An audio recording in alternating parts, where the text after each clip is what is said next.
특별 새벽기도의 네 번째 날입니다. 오늘도 찾아오신 모든 하나님의 우리 성령 가족 여러분 주님의 이름으로 축복합니다. 이 시간에 창세기 45장 1절부터 8절까지 말씀을 가지고 밝혀진 하나님의 섭리라는 제목으로 하나님의 말씀을 함께 나누기를 원합니다.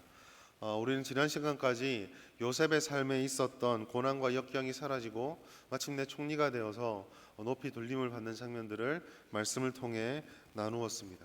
노예까지도 노예에서 죄수로까지 인생의 나락을 경험한 요셉이 총리가 되는 과정을 겪는 것은 어쩌면 우리가 어떤 이야기나 스토리로 보았을 때 드라마나 영화로 생각한다면 굉장히 흥분되고 짜릿한 순간이 아닐 수 없습니다. 자기 위에는 왕밖에 없는 1인 지하 만인 지상의 위치에 올랐다라는 것은 어쩌면 이 요셉의 인생이야말로 누구나 한번 꿈꿔볼 만한 멋지고 통쾌한 폼나는 인생이 아닐까 싶습니다.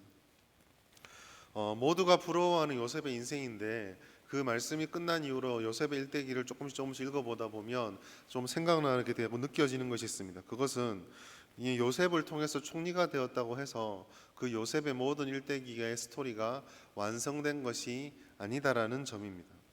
왜냐하면 요셉이 보여주는 행보 속에 뭔가 조금 이런 말씀 좀 그렇지만 깨림칙하다고 할까요? 상식적으로 생각하면 이런 반응도 했어야 될 것 같은데 왜 하지 않을까라는 질문이 들기 때문입니다. 그것은 요셉에게 어떤 문제가 아직까지 해결되지 못한 채로 고민으로 남아있다라는 것처럼 보입니다. 하나님을 의지하는 신앙으로 요셉은 여기까지 왔습니다. 그리고 총리가 되는 과정을 통해서 하나님께서 꿈을 꾸는 해석의 능력과 또 모든 역사를 이루어 가시는 섭리를 어렴풋이 깨닫게는 되었습니다. 그러나 요셉의 다음 모습이 어떻습니까? 그럼 오늘 본문에 보면 2년 동안 흉년이 더 있다라고 말을 하고 있습니다. 그 말은 꿈을 해석하고 난 다음에 7년의 풍년과 2년의 흉년, 즉 9년의 시간이 지났음을 말씀해 주고 있습니다. 그런데 요셉은요, 아직까지 그 문제, 자기가 겪었던 삶의 아픔을 하나님 뜻 안에서 해석하지 못하였습니다. 왜냐하면 9년이 흘렀음에도 불구하고 그는 야곱에게 찾아가지 않습니다. 막강한 권세를 가졌음에도 불구하고 자신에게 그렇게 고통을 주었던 형들을 찾아가 불러낸다거나 아니면 가서 당신들 도대체 왜 나에게 이렇게 했습니까? 라고 묻지 않습니다. 권력이 없는 것도 아니요, 힘이 없는 것도 아니고 하고 싶은 것을 방해받을 만큼 자유를 제약받는 것도 아님에도 불구하고 그는 그렇게 하지 않습니다. 아마 짐작하건대 요셉은 이런 상황 가운데 왔을 때 자기에게 주어졌던 하나님의 질문들을 다는 깨닫지 못했지만 그저 하나님께서 이렇게 역사하고 계시는구나, 그 다음 또 어떤 일을 이루시겠지라는 믿음만 가지고 하루하루 주어진 하루를 살아내며 버티고 있는 것으로 보입니다. 이 말은 다시 뒤집으면 요셉은 하나님의 섭리와 일하심을 어렴풋이는 깨달으나 완전히 이해하지는 못하고 있다라고 할 수 있습니다. 그 증거 중에 또 다른 하나는 야곱의 아들들, 즉 요셉의 형들이 식량을 구하러 애굽으로 왔을 때 우리가 모든 스토리를 다 아는 측면에서는 형들의 진실성을 시험하는 것처럼 보이지만 그 시험 속에 왠지 모를 약간의 보복과 인간적인 고의성이 느껴지는 것도 그 증거 중에 하나라고 할 수 있을 것입니다. 이처럼 모든 것이 질문으로 남아있고 아직까지 완전히 해결되지 않는 상황 가운데 자신의 가장 큰 원수인 야곱의 아들들, 자기의 형들이 대흉년으로 인해서 고통에 빠져 있는 가나안에서 식량을 구하러 애굽에 찾아오게 됩니다. 오늘 시간상 이유 때문에 그 42장부터 44장까지의 말씀을 다 드릴 수는 없지만 간단하게 언급하면은 요셉은 형들에게 식량을 곱게 내주지 않고 두 번의 시험을 합니다. 그리고 그 시험의 마지막에는 자기의 동생인 베냐민을 데리고 와야 한다고 시험을 하게 되고 그 베냐민이 종이 될 수밖에 없는 상황을 만들어냅니다. 그리고 이 베냐민을 자신의 아버지에게 되돌려 데리고 가기 위해서 유다가 44장에 긴 간청과 자기 희생의 고백을 하게 됩니다. 오늘 본문은 이와 같은 유다의 자기 희생적 고백이 있고 난 다음에 요셉의 격해진 감정으로 인해서 시작되는 하나님의 섭리에 대한 고백이 담겨져 있습니다.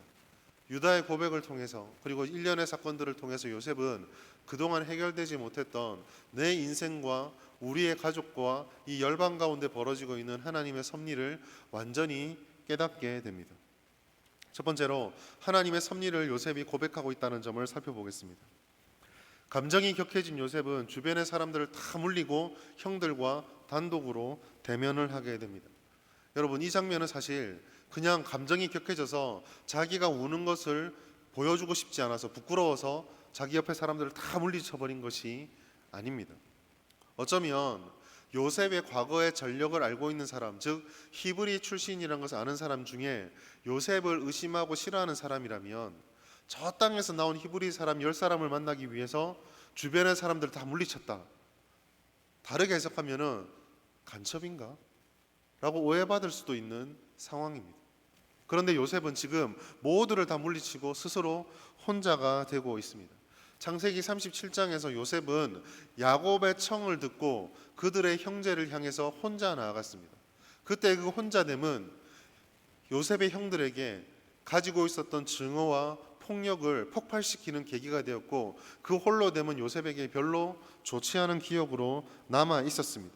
그런데 오늘 본문에서 십수년이 지난 다음, 거의 20여 년이 지난 다음에 다시 한번 요셉의 형들과 형제들과 요셉은 홀로됨 가운데 대면을 하고 있습니다. 이 홀로됨의 시간은 20년의 세월을 건너뛰어서 지금 총리대 일반 백성으로 만나고 있는 것이 아니라 그 광야에서 처음 대면했던, 그때 한번 함께 했었던 가족의 재회가 이루어지고 있는 것입니다. 찢어지고 산산이 부서졌던 가족 관계가 지금 여기서 봉합의 첫 출발을 시작하고 있는 것입니다. 이처럼 가족이 다시 만나서 화해를 하고 그 문제를 해결하는 첫 장면을 고백하는 요셉이 여러 번 반복하고 외치고 있는 말이 있습니다. 우리는 그 말을 주목해 보아야 됩니다. 요셉은 오늘 본문에서 특별히 5절부터 시작돼서 계속되는 반복의 말씀 속에 4번이나 하나님이 하신다, 하나님이 일하신다라는 말을 반복하고 있습니다.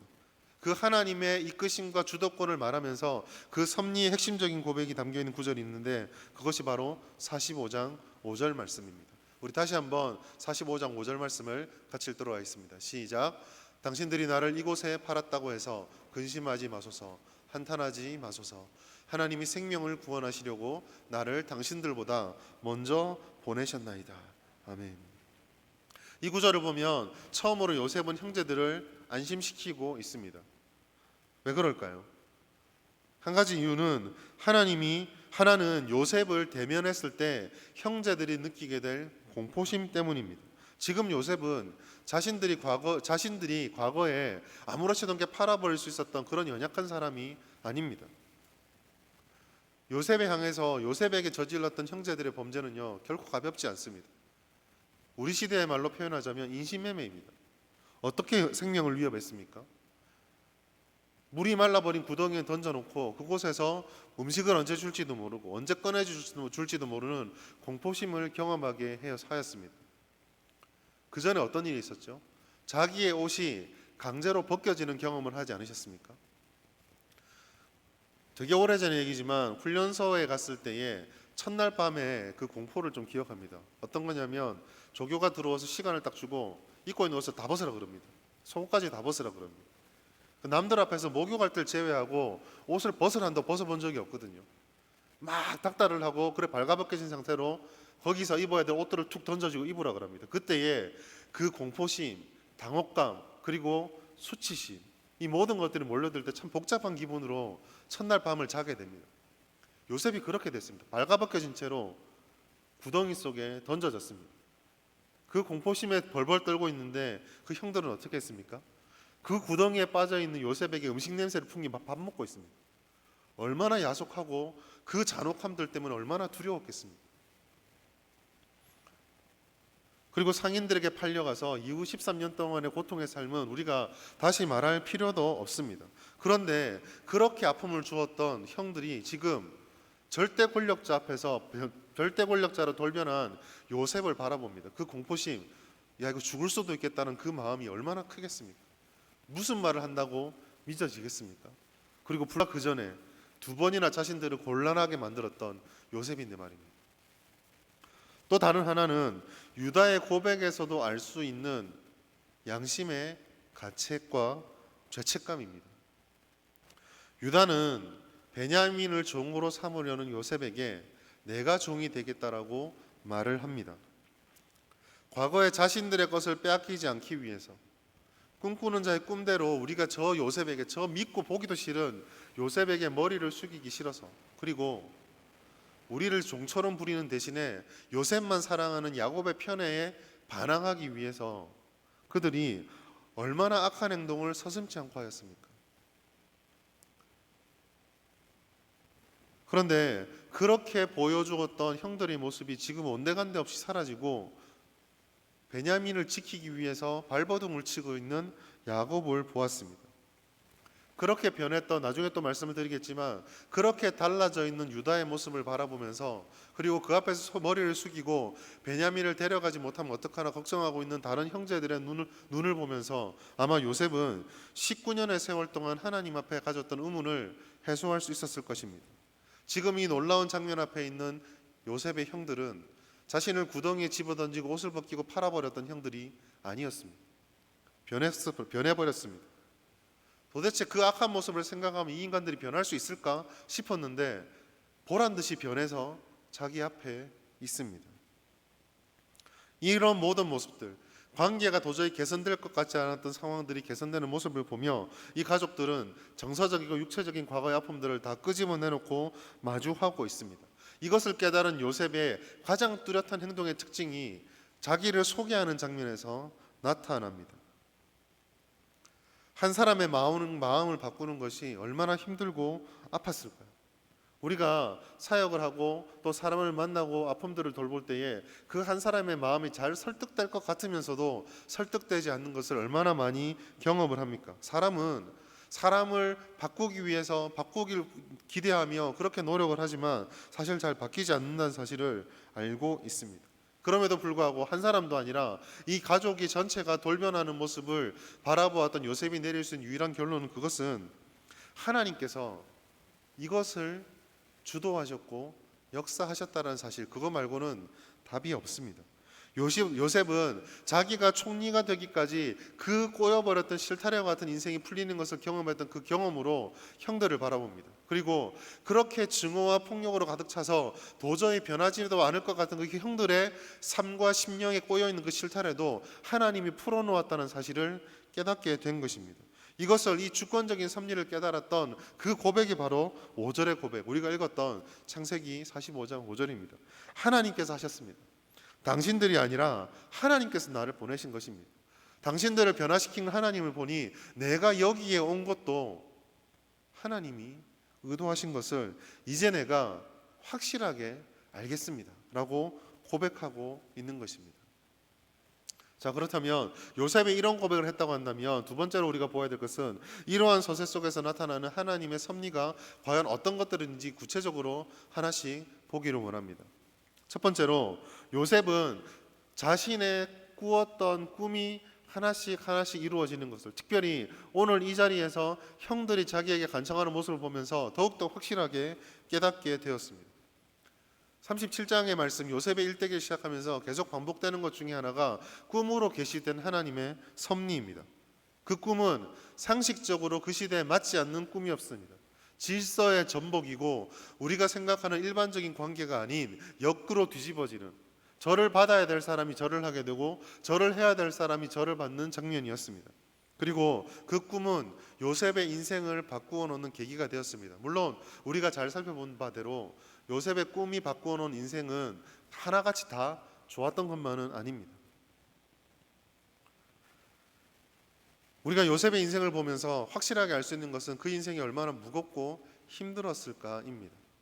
마치 다른 사람이 이야기를 보듯이 한 걸음 물러나서 보니까 마음이 졸이기도 하고 스릴이 있기도 하고 흥분이 되기도 하고 쾌감을 느끼기도 하지만, 그것이 만약에 내 인생이라고 한다면 과연 스릴이 느껴지고 흥분이 되고 쾌감이 느껴지십니까? 내가 노예가 된다면, 내가 갑자기 감옥에 가는 인생이 있다면, 그것도 그런 세월을 13년을 보내야 한다면 우리는 결코 재미있지 않을 것입니다. 우리가 만약 요셉이라고 한다면 13년을 버텼다, 와 대단하다가 아니라 쓰러지고 넘어져도 골백 번을 더 쓰러지고 넘어졌을 것입니다. 그 13년 동안 요셉이 느꼈던 것은 내 꿈이 실현되고 있구나가 아니라 이 꿈이 개꿈일지도 모르겠다라는 생각이었을 것입니다. 그러나 요셉은 지금 그 엄청난 강제력으로 자신을 고통스럽게 했던 형들의 변화를 봅니다. 뿐만 아니라 그 형들의 변화를 보고 있는 자신이 죄수가 아니라 애굽의 총리라는 사실을 다시 한번 인식하게 됩니다. 우리가 놓치고 있지만 애굽의 총리가 되어서 취임을 할 때 아마 그 자리에 누가 있었을 것 같습니까? 그 생각해 보셨나요? 보디발이 있지 않았을까요? 보디발의 아내가 그 사실을 알지 않았을까요? 총리로 되었던 요셉을 감옥에 가둬놨던 보디발과 보디발의 아내가 9년 동안 얼마나 벌벌 떨면서 살았을까요? 혹시나 찾아오면 어떡하지? 혹시나 나를 죽이면 어떡하지? 그것을 바라본 요셉의 마음이 어떠했겠습니까? 강단에서 할 말은 아니지만 저라면 그런 생각이 들었을 것 같습니다. 여러분들아, 말라 죽어봐라.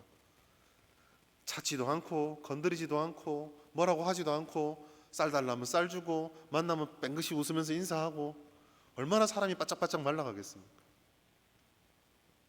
이 모든 것을 보면서 하나님의 꿈이 자기의 생각과 다르게 하나씩 이루어지는 것을 보면서 전율을 하지 않았을까요? 그 전율의 극점이 오늘 본문에서 요셉의 형들을 통해서 만나게 되는 것입니다. 사랑하는 여러분, 우리는 이와 같은 요셉의 인생을 한 걸음 더 물러나서 모든 것을 보면서 듣고 깨닫고 있습니다. 마치 예수님께서 말씀하셨던 것처럼 이 모든 것을 듣고 보는 자는 복이 있도다처럼 우리가 그 복을 누리고 있습니다. 하나님께서는 신비 속에서 때로는 베일 속에 가려진 것만 같은 인생의 여정 속에서도 실패하지 않은 멈추지 않는 역사를 이루어가고 있다는 거 우리는 익히 잘 보고 있습니다. 우리는 너무나 연약하고 부족하기 때문에 때로는 그 인생의 항로 속에 안개가 끼게 되면 그 복잡함과 격렬함에 압도가 되어서 머리로는 하나님께서 역사하신다고 고백을 하지만 사실 마음 깊은 곳에서 그러한 은혜를, 그러한 약속을 신뢰하거나 고백하지 못할 때가 많습니다. 그러나 요셉의 일생을 정말 잘 보십시오. 어느 날 모든 것이 확연하게 드러난 날이 옵니다.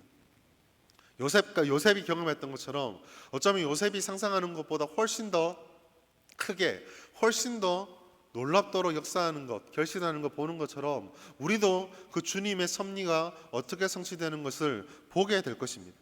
그 섭리는 민수기 23장 19절의 말씀을 통해서 훨씬 더 강화시킬 수 있습니다. 같이 읽겠습니다. 시작. 하나님은 사람이 아니시니 거짓말을 하지 않으시고 인생이 아니시니 후회가 없으시도다. 어찌 그 말씀하신 바를 행하지 않으시며 하신 말씀을 실행하지 않으시랴. 아멘. 하나님은 인생이 아니십니다. 거짓말하지 않으시고 그 말씀하시는 바를 번복하지 않으시고 반드시 실행시키십니다. 이것이 요셉이 오늘에서야 비로소 확실하게 깨닫게 된 하나님의 섭리였습니다. 두 번째로 아까도 잠시 말씀드렸지만 그토록 강박하던 형들의 변화를 바라보면서 요셉은 하나님의 섭리를 깨닫고 있습니다. 하나님께서는 요셉만 변화시킨 것이 아니라 요셉의 인생만을 이끌어 가셨던 것이 아니라 하나님을 대적하는 자처럼 보였던 요셉의 형들도 만지고 변화시키셨습니다. 이와 같은 변화의 모습을 가장 극명하게 대변해 주는 것이 유다입니다. 유다의 간청, 그 간절한 간청은 요셉의 마음을 움직여서 격렬한 고백을 하게 만들었습니다. 창세기 44장 33절부터 34절까지 말씀 제가 읽어드리겠습니다. 이제 주의 종으로 그 아이를 대신하여 머물러 있어 내 주의 종이 되게 하시고 그 아이는 그의 형제들과 함께 올려 보내소서. 그 아이가 나와 함께 가지 아니하면 내가 어찌 내 아버지에게로 올라갈 수 있으리까. 두렵건대 제 해가 내 아버지에게 미침을 보리이다. 아멘. 여러분, 이 말씀이, 이 유다의 고백이 왜 충격적인지 아십니까? 왜냐하면 사실 이 본문에서 다 알 수는 없지만 이 오랜 세월 동안 변하지 않고 있는 단 한 사람이 있었습니다. 그것은 바로 야곱입니다. 야곱은 애초에 형제들의 관계가 악화일로를 걷다가 폭발시켰던 그 원인의 직접적인 가해자였습니다. 편애. 요셉에게 채색옷을 입히고 요셉만 애지중지하고 요셉을 끼고 돌았던 야곱은 요셉이 사라지자 그 상황이 해결되게 한 것이 아니라 오히려 베냐민을 요새처럼 감싸고 있었습니다. 창세기 42장 4절과 38절 그리고 43절 6절에 이러한 기록들이 나타나고 있습니다. 차례로 제가 읽어드리겠습니다. 야곱이 요셉의 아우 베냐민은 그의 형제들과 함께 보내지 아니하였으니 이는 그의 생각에 재난이 그에게 미칠까 두려워함이었더라. 이 말씀을 듣고 베냐민이 너무 어려서 그런가 싶을지 모르겠지만 이미 이때 요셉이 애굽에 팔려간 지 20년이 다 됐지 않았습니까? 장성한 청년이었습니다. 그런데도 보내지 않습니다. 형들만 보내고 고생을 하고 있습니다. 창세기 42장 8절입니다. 야곱이 이르되 내 아들은 너희와 함께 내려가지 못하리니 그의 형은 죽고 그만 남았습니다. 만일 너희가 가는 길에서 재난이 그에게 미치면 너희가 내 흰머리를 슬퍼하며 스올로 내려가게 하면 되리라. 재난은 다른 형제들에게 안 미칩니까? 창세기 43장 6절입니다. 이스라엘이 이르되 즉 야곱이 이르되 너희가 어찌하여 너희에게 또 다른 아우가 있다고 그 사람에게 말하여 나를 괴롭게 하느냐. 형들이 초능력자입니까? 어떻게 이 말을 할 줄 알고 형제들에 대해서 고백하지 않을 수 있습니까? 결론은 무엇입니까? 지금 야곱은 이 형제들이 식량을 얻기 위해서 어떤 고생을 하는지, 어떤 어려움을 처하고 있는지, 그가 겪어야 될 아픔이 어떤 것인지, 베냐민을 데리고 가지 않으면 어떤 상황이 벌어지는지, 시므온을 놔두고 돌아왔던 그 형제들의 마음이 어땠는지 조금도 생각하지 않습니다. 갇혀있는 시므온에 대한 고민 하나도 하지 않습니다. 무엇만 걱정입니까? 베냐민까지 뺏길 수 없다. 이것밖에 생각하고 있지 않습니다. 이 모습을 바라보니 형들의 마음이 어땠을까요? 요셉만 사라지면 그래도 아버지가 정신 차리고 편애하지 않겠지라고 생각했는데 웬걸 오히려 둘 중에 하나가 없어졌다는 상실감 때문에 장성한 어른이 된 베냐민을 완전히 품 안에 끼고 돌고 놓아줄 생각이 없습니다. 편애는 훨씬 더 강화됐습니다. 그런데 놀라운 것은요, 형들이 이 베냐민을 바라보면서 요셉에게 보여줬던 증오와 폭력성을 보이지 않고 있다는 것입니다. 심지어 유다 이전에 르우벤은 베냐민을 데리고 애굽에 가기 위해서 자기 아들을 내어놓습니다. 만약에 내가 베냐민을 데리고 돌아오지 못하면 아버지 내 두 아들을 당신 손에 맡길 테니까 마음대로 처리하십시오. 그러나 가장 충격적인 변화를 보여줬던 것은 역시 유다입니다. 방금 제가 르우벤을 말씀을 드렸지만 가만히 생각해 보면 르우벤은 비겁자입니다. 왜 그렇습니까? 자기는 안 죽잖아요. 얼마나 비겁합니까? 자기 두 아들, 아무것도 모르는 자기 두 아들을 아버지께 맡깁니다. 희생하지 않습니다. 희생처럼 보이지만 결국은 모든 책임에서 자기는 뒤로 쓱 빠지는 모습을 보여줍니다. 야곱의 첫 번째 야곱의 유언에서 르우벤을 권능의 핵심으로 보았지만 풍성해지지 못하고 장자권을 뺏기는 아들로 묘사한 것은 어쩌면 너무 적실합니다. 반면에 유다는 어떻습니까? 유다는 자기가 희생하고 있습니다. 자식들이 있고 자기의 가족이 있으나 베냐민 대신에 내가 종이 되겠다라고 하고 있습니다. 유다가 이렇게 변화된 이유가 무엇일까요? 요셉을 팔 때 가장 주도적으로 나섰던 유다, 어쩌면 가장 냉철하고 그 상황 가운데서도 형제를 팔면서 이익을 얻는 계산을 할 수 있었던 그 냉철하고 잔인했던 유다가 어떻게 이렇게 변할 수가 있었을까요? 아마도 그 창세기 37장과 39장 사이에 끼어 있던 유다 가족에 일어났던 비극 때문에 그럴 것입니다. 자기의 두 아들이 목숨을 잃게 되고 그리고 며느리와의 부적절한 관계에서 셋째와 넷째를 보게 되는 그 예측 불허의 상황을 겪고 고통 가운데 인생을 보내면서 자기의 계획과 의도와 생각과 다르게 흘러가는 인생의 무게에 짓눌려서 많은 생각을 하였을 것입니다. 아마 손가락질을 하게 되지 않았겠습니까? 며느리와의 관계에서 아들을 보았던 저 파렴치한 유다. 이와 같은 과정을 통과하며 그는 알게 모르게 하나님의 역사를 보았을 것입니다. 그리고 아마도 이런 생각을 했겠죠. 내가 요셉한테 그렇게 잔인하게 굴더니만 결국 대가를 치르는구나. 이런 과정을 통과하면서 유다는 르우벤이 보여주지 못했던 장자의 품격을 소유하는 변화를 경험하게 됩니다. 야곱은 유다의 모습을 바라보며 이 품격을 보았습니다. 그래서 유언에 이렇게 남기게 됩니다. 창세기 49장 8절 말씀입니다. 제가 읽어드리겠습니다. 유다야, 너는 내 형제의 찬송이 될지라. 내 손이 내 원수의 목을 잡을 것이요 내 아버지의 아들들이 내 앞에 절하리로다. 르우벤에 가야 될 장자의 말이 유다에게로 돌아오고 있습니다. 사랑하는 여러분, 우린 여기서 인간적인 눈으로 도저히 이해할 수도 기대할 수도 없었던 변화를 일으키시는 하나님의 섭리를 만나게 됩니다. 하나님의 거대한 구속의 섭리는 요셉에게뿐만 아니라 그 형제들에게도 여전히 작용하고 있었습니다. 세 번째로, 이 두 가정을 통해서 요셉은 하나님의 언약, 즉 자기의 증조부였던 아브라함에게 주어졌던 언약이 성취되는 것을 보았습니다. 오늘 본문 7절과 8절 말씀입니다. 우리 다시 한번 7절과 8절 말씀 같이 읽도록 하겠습니다. 시작. 하나님이 큰 구원으로 당신들의 생명을 보존하고 당신들의 후손을 세상에 두시려고 나를 당신들보다 먼저 보내셨나니, 그런즉 나를 이리로 보낸 이는 당신들이 아니요 하나님이시라. 하나님이 나를 바로에게 아버지로 삼으시고 그 온 집의 주로 삼으시며 애굽 온 땅의 통치자로 삼으셨느니라. 여러분, 형들을 안심시키며 요셉은 자신의 이름을 공개적으로 드러냅니다. 총리가 된 이후 9년 동안 요셉이 살아왔던 이름은 요셉이 아니라 사브낫 바네아, 애굽 사람이었습니다. 그러나 오늘 여기서 하나님의 역사가 실패되지 않고 하나님의 언약이 가나안 땅에서 벗어나 이 애굽 땅에서도 아브라함의 자손의 언약으로 성취되는 것을 보며 요셉은 자신을 사므랍 바네아가 아니라 이 언약의 백성 속에 속해 있을 이름 요셉으로 드러내고 있습니다.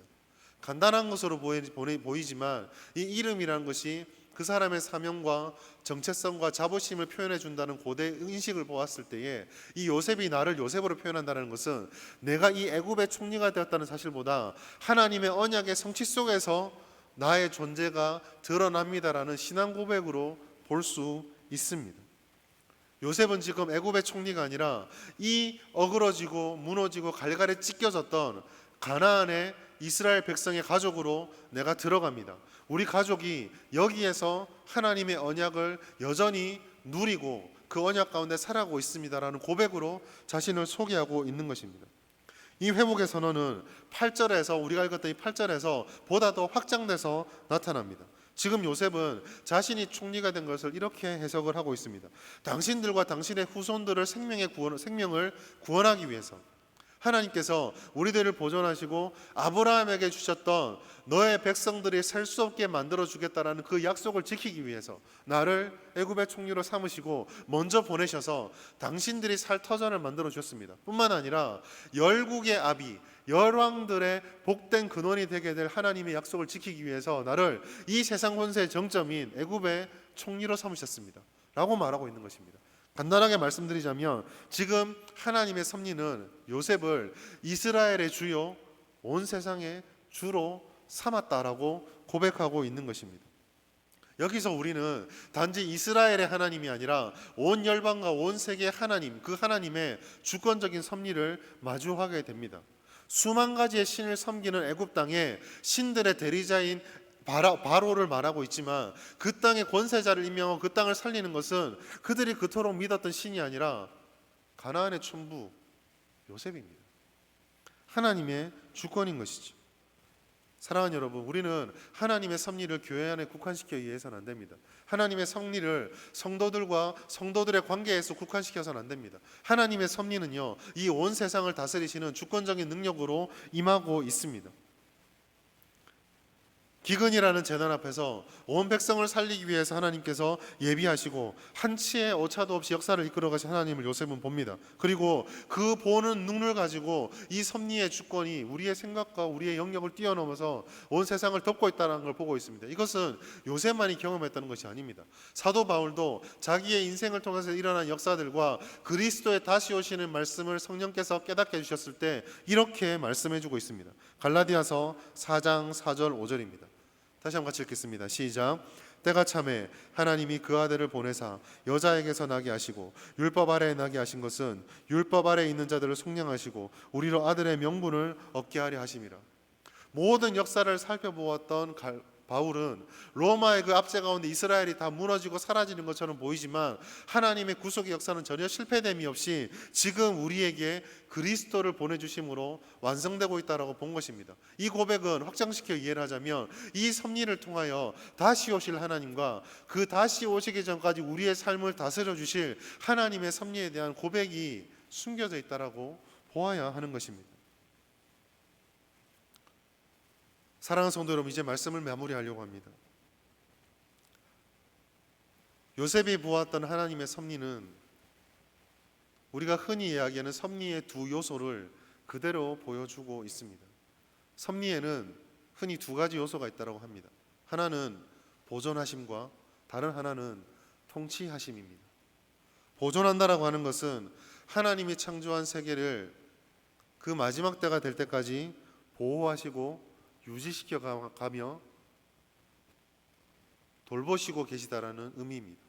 통치한다라고 말은 하나님께서 그저 관망하는 분이 아니라 그 역사를 모든 요소를 두신 목적을 이루어 가시도록 하나님 왕권을 통해서 친히 이끄시고 개입하시고 간섭하신다라는 의미입니다.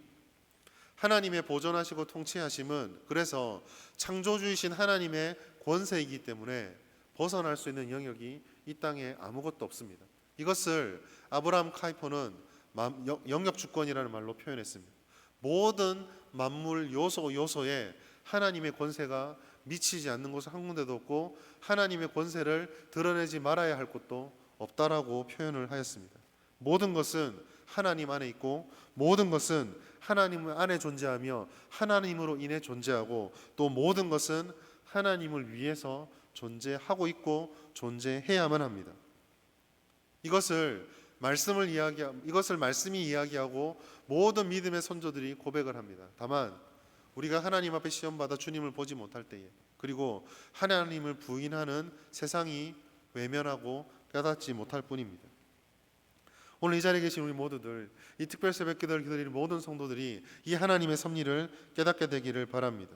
우리가 이 섭리를 깨달을 때에 우리는 인내의 열매를 맺고 신앙생활의 진정한 능력을 깨달을 수가 있고 또 그것을 추구할 수 있게 됩니다. 로마서 12장 12절에서 말하고 있는 것이 바로 이것입니다. 소망 중에 즐거워하며 환난 중에 참으며 기도에 항상 힘씁니다. 소망 중에 즐거워할 수 있는 이유, 환난 중에 참을 수 있는 이유, 그리고 기도에 항상 힘써야 하는 이유는 하나님의 섭리가 지금도 유효하기 때문입니다.